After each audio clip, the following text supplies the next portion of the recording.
Գյուրջան Կասկադ 60 ամիս փուլային վճարում բազմաթիվ առավելություններ։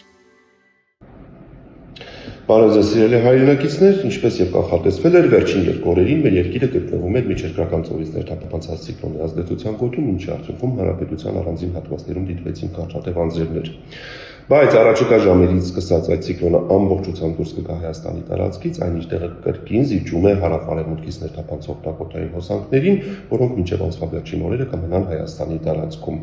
Այսպիսով առաջիկա ժամերից սկսած տեղումները երկրի ոչ տարածքում կդադարեն եւ առաջիկա 10 օրերին մեր երկրում սպասվում է արևառատ եւ առանց տեղումների եղանակ օդի ջերմաստիճաններ ցերեկային ժամերին։ Նոյեմբերի 18-ից 19 ընկած ժամանակահատվածում կբարձրանա մոտ 3-ից 4 աստիճանով եւ այնուհետեւ կմնա անփոփոխ։ Եվ կարելի է ասել, որ նոյեմբերի 3-րդ տասնօրյակը կրկին կլինի բավականին տաք եւ սակավատեղում։